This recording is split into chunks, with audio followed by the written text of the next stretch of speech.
Well, hey there guys, Tom here. Welcome back to my movie channel and thank you very much for joining me for this, my review of the brand new film Hotel Mumbai. But before we get into today's review, if you guys have not subscribed to this channel yet, make sure you hit that subscribe button and ring that notifications bell so that you never miss out on my take on all things movies. So Hotel Mumbai stars Dev Patel, Jason Isaacs and Armie Hammer and is based on the true events of the 2008 terrorist attack on the Taj Hotel in Mumbai. Terrorists come into the hotel and kill a bunch of hostages, and this tells the true story of those hostages that got away from the attack. What I really appreciated about this film, and what this film does better than I think many other films in the same genre, suspense, thriller kind of movies, is that this film holds that suspense the entire way through. It builds and builds and builds. It never loses the tension, and it never loses that feeling of suspense. And this film doesn't let you breathe very often, and that was their desired effect, clearly, and clearly for me, that effect worked and it paid off very, very well. I feel like the performances in this film all around were most excellent. Dev Patel, we know he's a very talented actor, and he did a sensational job in this film. He plays a guy who works at the hotel, and his role in the film is mainly centered around him trying to help other hostages and help them escape.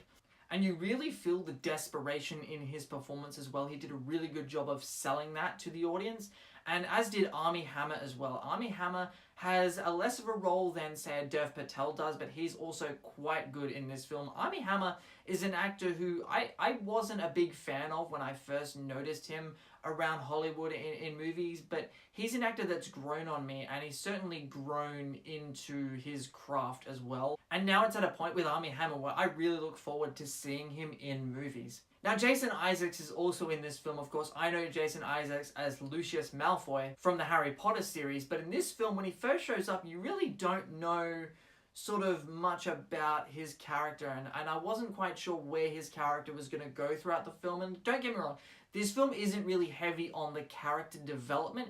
It does a little bit, but not as much as I think some people were hoping, because I've read a couple of reviews and they're saying, you know, the characters aren't very nuanced, they aren't very deep. I feel like they gave us just what they needed to for the purposes of this film, and it works for what this film actually is. And for me, at least, they did enough with the characters, enough with their backstories and building them up to the point where you do actually care about them. And I think one of the film's greatest strengths is that even with, say, the side characters in this film, not, you know, the non-named characters in this movie, even down to the actors and the actresses playing just hotel staff who have one or two lines here or there, when they're in danger, you feel it, and you feel it really hard. This film packs a punch. The film's greatest strength is probably the cinematography and the editing. The editing and the pacing in this film is really quite good. It's not, I'm not going to say it's a perfect paced movie, but it is quite well paced. They don't really waste any time fluffing and farting about in this movie with additional things that you really didn't need. It really gets to the point right away. You're in it, you're in amongst the action. The action is great in this film. You know, it's not like people jumping up and down and hand-to-hand combat and all that, but there is a lot of gunfighting and a lot of really high-stakes, visceral action. The film also seems to have incorporated some real-life archival footage from the actual attacks, and that cannot work in some instances with some films that try to do that. And in this film, I feel like it just did nothing but add to the movie. It just added to that tension, the suspense. It gave it more realism as well. I'm a little bit more biased towards this film because a good chunk of this film was filmed in South Australia at the studios here, where, of course, it's where I live.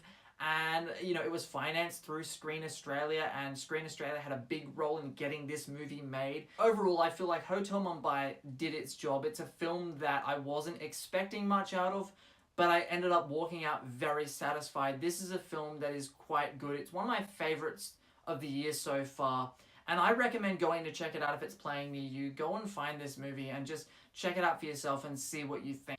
So thank you very much for watching, guys. I hope you enjoyed it. If you did, remember, hit that subscribe button, ring that notifications bell so you never miss out on my take on all things movies. Check out some of my other reviews in the sidebar here. My name is Tom, and I will see you guys next time.